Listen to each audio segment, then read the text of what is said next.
Shalom keluarga Telios, keluarga istimewa di dalam Tuhan. Saya berdoa saudara tetap bersukacita, tetap semangat. Sekalipun hari-hari ini kita menghadapi masa-masa sulit, tapi percayalah bahwa Tuhan menyertai kita. Roh Tuhan yang ada pada diri kita jauh lebih besar daripada roh-roh yang ada di dunia ini. Haleluya. Saudaraku, hari ini kita ibadah pencurahan Roh Kudus masuk hari yang ke-8. Dan pada hari ini firman Tuhan akan dilayani oleh Pastor Andreas Simanjuta. Mari kita buka hati kita yang terbaik, berikan yang terbaik buat Tuhan, buat firman-Nya yang saya percaya akan memberkati saudara sekalian. Dengan hati yang terbuka, hati yang penuh ucapan syukur, kita masuk dalam ibadah dan dengan kerinduan yang dalam akan urapan Roh Kudus, tentunya akan membawa dampak yang luar biasa bagi kita sekalian. Mari sama-sama dengan haus lapar akan Tuhan kita nikmati hadiratnya dalam ibadah pencurahan Roh Kudus hari yang ke-8. Tuhan Yesus memberkati.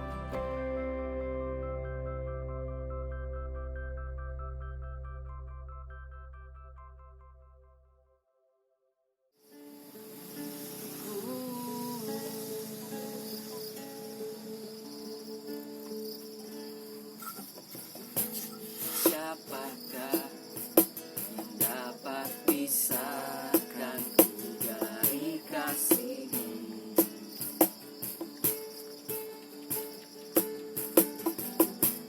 Tetesan darah-Mu putihkan besar cinta-Mu.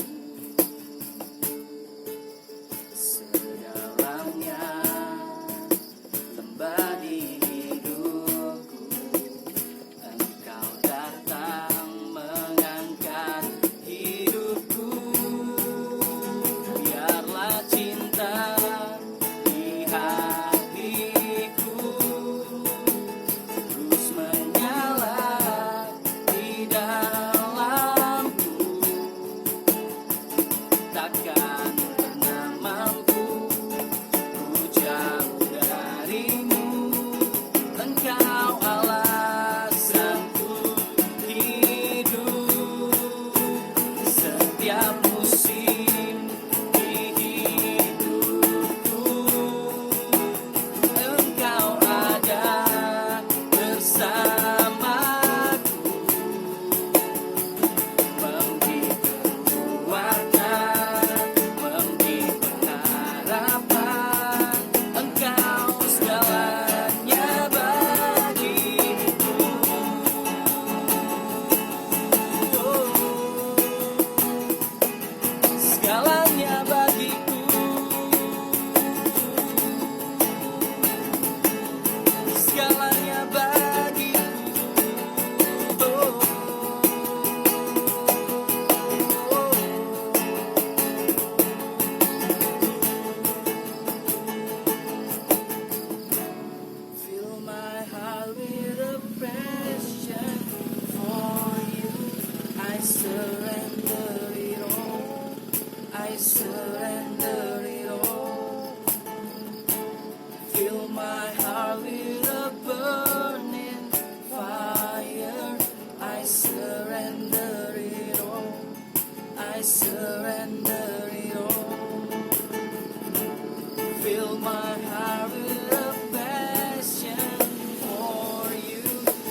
haleluya, soraklah haleluya, haleluya, soraklah haleluya,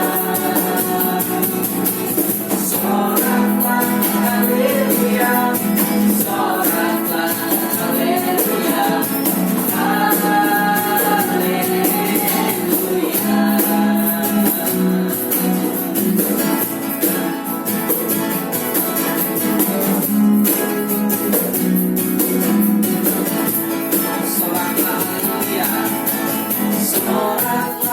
haleluya, haleluya, soraklah haleluya, soraklah haleluya, haleluya, soraklah haleluya,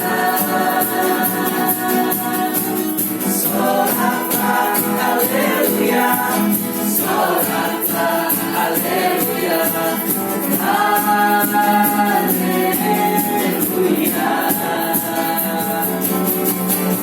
soraklah haleluya, soraklah haleluya,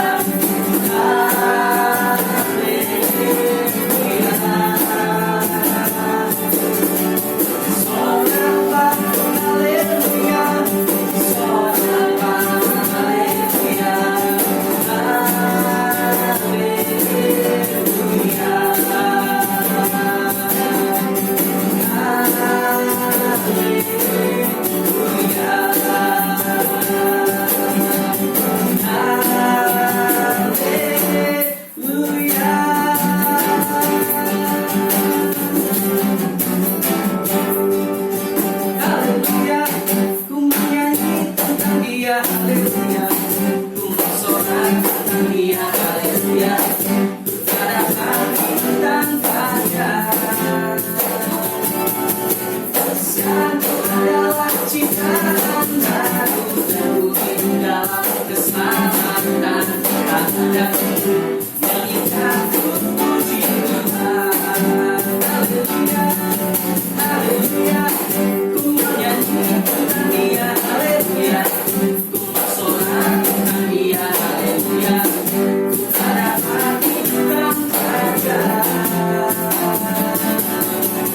Satu adalah ciptaan baru dan hidup dalam keselamatan, tak ada mengikat puji Tuhan,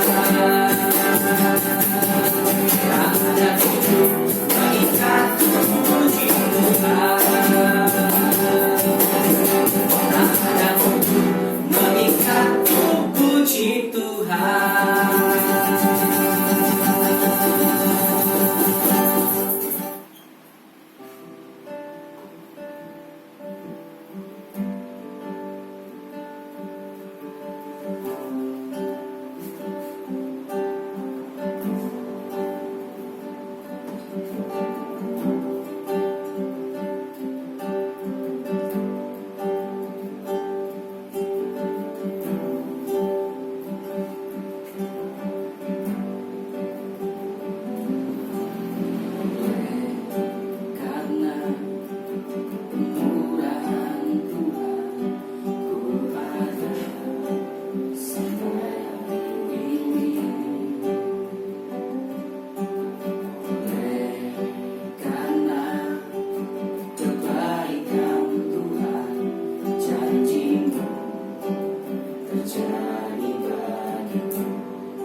Shalom Jemaat Telios yang dikasihi Tuhan. Saya percaya kita semua ada dalam kasih, sukacita, dan perkenanan Tuhan. Masih dari dalam rangkaian 10 hari pencurahan Roh Kudus, hari ini kita akan bicara tentang bagaimana penuh roh dalam masa yang sukar. Tapi sebelumnya kita akan bersatu dalam doa. Terima kasih anugerah Tuhan, kami bisa mendengarkan sabda firman Tuhan. Berfirmanlah bagi kami supaya kebenaran itu memerdekakan kami. Dalam nama Yesus. Haleluya. Amin. Seperti yang sudah saya katakan tadi, hari ini kita akan bicara tentang bagaimana penuh roh dalam masa yang sukar. Saya mulai dengan sebuah ilustrasi. Satu hari ada seorang dermawan. Dermawan ini coba menaiki sebuah gedung yang tinggi. Satu demi satu lantai dia terus naiki gedung itu. Waktu dia ada di puncak gedung itu, dia mencoba untuk melemparkan uang ke bawah gedung. Dia lihat keadaan di bawah gedung itu ramai sekali. Ada banyak orang lalu lalang, ada banyak orang saling ngobrol di situ. Waktu dia lempar uang satu demi satu lembar, dia lihat reaksi orang-orang yang ada di bawah situ. Orang-orang yang di bawah situ mereka serentak, mereka langsung saling berebut uang, mereka serentak untuk dapat paling banyak uang, mereka saling dorong, saling tarik, saling rebut, saling sikut. Bagaimana mereka bisa dapat lebih banyak dari yang lain. Lalu dermawan ini mulai berpikir sesuatu yang agak berbeda. Dia mulai melemparkan batu kerikil satu demi satu batu kerikil ke bawah gedung itu. Waktu dia mulai lemparkan satu demi satu, dia lihat reaksi yang berbeda dari orang-orang. Nggak ada satu orang pun yang mulai saling berebut supaya dapat kerikil paling banyak. Tidak ada orang yang berebut supaya dia bisa lebih dari yang lain. Tapi yang mereka lakukan, reaksi mereka adalah mereka melihat ke atas, mencari tahu siapa yang melempari mereka dengan kerikil. Waktu dia lihat ke atas, ada seorang dermawan yang melempari dia, mereka mulai marah. Mereka mulai katakan, kamu jahat, kamu lempari kami dengan kerikil, kamu lempari kami dengan batu. Dari cerita ini kita bisa mengerti seringkali waktu kita ada di masa nyaman, kita ada di zona nyaman, usaha kita diberkati, pendidikan kita diberkati, pekerjaan kita diberkati, kita jarang cari Tuhan. Tapi permasalahannya ketika kita ngalamin tekanan, kita ada di zona kekuatan, apa yang kita lakukan? Kita sering menyalahkan Tuhan. Kita sering katakan, Tuhan kok jahat, Tuhan kok tega lakukan ini kepada saya. Nah itu makanya hari ini kita belajar bagaimana kita bisa hidup penuh roh dalam masa yang sukar. Sekalipun keadaan tidak baik, sekalipun dunia sedang mengalami kekacauan, sekalipun dunia sedang mengalami satu krisis, tapi kita tetap penuh roh di dalam masa yang sukar ini. Nah beberapa poin hari ini kita akan belajar tentang bagaimana penuh roh dalam masa yang sukar. Yang pertama adalah hidup dengan cara yang benar. Kolose 3 ayat yang ke-23 katakan, apapun juga yang kamu perbuatlah dengan segenap hatimu, seperti untuk Tuhan dan bukan untuk manusia. Dari ayat ini kita bisa mengerti bahwa pekerjaan, pendidikan, atau apapun yang kita kerjakan untuk Tuhan adalah pekerjaan Tuhan. Oleh karena itu perhatikan hal ini, pekerjaan Tuhan yang dilakukan dengan cara Tuhan tidak akan kekurangan dukungan Tuhan. Sekali lagi, pekerjaan Tuhan yang dilakukan dengan cara Tuhan tidak akan kekurangan dukungan Tuhan. Ketika kondisi seperti ini, ketika krisis seperti ini, sebanyak orang mulai menghalalkan segala cara. Banyak orang mulai cari jalan pintas. Tapi percayalah, hari ini tetap gunakan dengan cara yang benar. Tetap lakukan dengan cara yang benar. Hiduplah dengan cara yang benar. Pak Gembala ingatkan kita, di tengah kondisi yang tidak baik, tetap berbuah di masa sukar. Saya percaya ini adalah salah satu cara bagaimana kita bisa hidup benar di masa yang sukar seperti ini. Bagaimana kita bisa tetap berbuah. Masanya boleh sukar, keadaannya boleh nggak baik, ekonominya boleh nggak baik, tapi tetap berbuah. Itu adalah yang Tuhan inginkan. Saya percaya Alkitab banyak catat bagaimana kita tidak hanya harus berhenti berbuat dosa, tapi kita terus ada dalam perbuatan baik. Sekali lagi, Alkitab juga ingatkan kepada kita bukan hanya berhenti berbuat dosa, tapi ada dalam setiap perbuatan baik. Itu poin pertama, bagaimana kita bisa hidup dengan cara yang benar. Yang kedua, bagaimana kita tetap penuh roh dalam masa yang sukar adalah memberitakan Injil. Alkitab katakan dalam 1 Korintus 15 ayat yang ketiga dan keempat, sebab yang sangat penting telah kusampaikan kepadamu, yaitu apa yang telah kuterima sendiri, ialah bahwa Kristus telah mati karena dosa-dosa kita sesuai dengan kitab suci, bahwa ia telah dikuburkan dan bahwa ia telah dibangkitkan pada hari yang ketiga sesuai dengan kitab suci. Dimulai dengan kata sebab yang sangat penting. Saya percaya ini lebih penting dari segalanya. Bagaimana Kristus mati bagi kita. Keselamatan sesuatu yang penting. Kalau kita mengerti keselamatan sesuatu yang penting dalam kehidupan kita, bahkan sangat penting, saya percaya kita tidak akan tahan untuk memberitakan Injil bagi banyak orang. Kita tidak akan tahan untuk bisa mengabarkan kabar baik bagi banyak orang. Ini momen yang baik, ini waktu yang baik, di mana semua orang harus berharap sama Tuhan. Ini waktu yang baik, di mana kondisi tidak baik, tapi saya percaya ini membawa kita, mengingatkan kita untuk kita kembali memberitakan Injil. Sehingga setiap lutut bertelut, setiap lidah mengaku bahwa Yesus adalah Tuhan. Itu yang harus kita lakukan sebagai orang-orang yang penuh roh di dalam masa yang sukar ini. Jadi kita tidak hanya hidup, kita tidak hanya asik dengan kehidupan kita sendiri, tapi kita harus tetap memberitakan Injil sampai seluruh bumi penuh dengan kemuliaan Tuhan. Poin yang ketiga adalah menjaga hubungan kita dengan Tuhan. Saya mengajak kita menaruh nilai yang lebih kepada yang namanya hubungan. Kalau kita bicara pekerjaan kita bisa delegasikan. Kita bicara pelayanan kita juga bisa delegasikan. Hubungan menjadi penting atau bahkan sangat penting dalam kehidupan ini. Kenapa? Karena hubungan sesuatu yang tidak bisa kita delegasikan kepada siapapun. Itu makanya Tuhan rindu sekali untuk punya hubungan yang baik dengan kita. Tapi bagaimana dengan kehidupan kita? Apakah kita punya kerinduan yang sama seperti Tuhan rindu punya hubungan yang baik dengan kita? Saya mengajak kita membayangkan, satu hari ada seorang wanita yang mencintai seorang pria yang sangat kaya. Pria ini sangat kaya, dia punya rumah yang mewah dengan segala kenyamanannya di situ. Pria ini mulai tinggalkan rumahnya dengan segala kenyamanannya untuk bisa menjalin hubungan dengan wanita ini. Tapi sayangnya wanita ini hanya mencintai rumah dan segala kenyamanannya. Dia tidak sungguh-sungguh mencintai pria ini. Waktu saya tanya reaksi kita, waktu kita mendengar cerita itu, kita akan punya reaksi yang sama seperti kebanyakan orang. Kita akan berkata wanita ini nggak baik nih. Wanita ini wanita yang jahat. Tapi pernahkah kita membayangkan bahwa kita sama jahatnya dengan wanita itu? Pernah gak kita membayangkan bahwa kita sama tidak baiknya dengan wanita itu? Sementara Yesus tinggalkan surga dengan segala kenyamanannya, tapi kita melakukan semua perbuatan baik, kita berbuat baik, kita menyembah, kita berdoa, kita melakukan semua yang ditulis Alkitab. Hanya untuk apa? Hanya untuk bisa menikmati surga dengan segala kemewahannya. Seharusnya menjadi motivasi kita adalah bagaimana kita melakukan hal yang baik. Kenapa kita harus melakukan hal yang baik? Supaya kita bisa menikmati hubungan kita dengan Tuhan selama-lamanya. Itu makanya kita perlu mengedepankan yang namanya hubungan. Terus pupuk terus kerohanian kita, terus jaga kerohanian kita. Cara paling mudah menghancurkan sebuah taman, paling mudah dan paling murah, adalah dengan membiarkan taman itu dalam waktu yang lama. Tidak perlu dengan biaya yang mahal menyewa sebuah bulldozer untuk menghancurkan taman itu. Hanya membiarkan taman itu, otomatis taman itu akan rusak. Demikian juga dengan kerohanian kita. Kerohanian kita akan otomatis rusak jika kita membiarkannya. Kita mulai tidak menjaga hubungan kita dengan Tuhan. Waktu keadaan tidak baik, kita mulai jauh dari Tuhan. Otomatis kerohanian kita juga akan hancur. Hubungan kita dengan Tuhan juga akan rusak. Itu makanya semakin kita takut harusnya membuat kita semakin sungguh berdoa. Seperti Yesus di Taman Getsemani, semakin takut semakin sungguh berdoa. Seperti Paulus dan Silas ketika dalam penjara, mereka makin sungguh berdoa, mujizat terjadi. Saya percaya di tengah keadaan yang tidak baik, semakin sungguh jaga hubungan kita dengan Tuhan, semakin sungguh-sungguh berdoa, kita akan melihat sesuatu yang dahsyat terjadi. Kita akan lihat apa yang luar biasa, harapan terus ada dalam kehidupan kita. Saya mengajak kita membuka satu ayat terakhir, yaitu dalam Mazmur 94 ayat yang ke-19. Saya percaya ini ayat penghiburan bagi kita. Alkitab katakan, apabila bertambah banyak pikiran dalam batinku, penghiburanmu menyenangkan jiwaku. Sekali lagi, Mazmur 94 ayat 19. Apabila bertambah banyak pikiran dalam batinku, penghiburanmu menyenangkan jiwaku. Percayalah selalu ada penghiburan dari Tuhan. Sekalipun mungkin hari ini kita sedang ngalamin banyak pikiran, kita ngalamin banyak pergumulan, banyak permasalahan, tetap datang sama Tuhan. Tuhan akan memberikan ketenangan, Tuhan akan memberikan penghiburan bagi setiap kita. Ini masa-masa yang baik bagi kita untuk semakin mendekatkan diri kepada Tuhan. Kita akan melihat sesuatu yang luar biasa. Lihat dengan cara pandang Tuhan. Lihat seperti Tuhan melihat.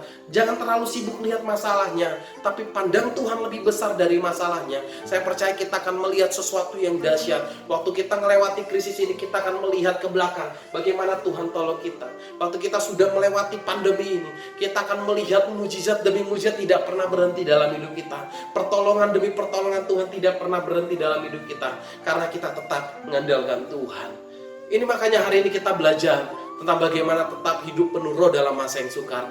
Keadaannya boleh sukar, tapi hiduplah tetap penuh dalam roh. Hidup dengan caranya Tuhan.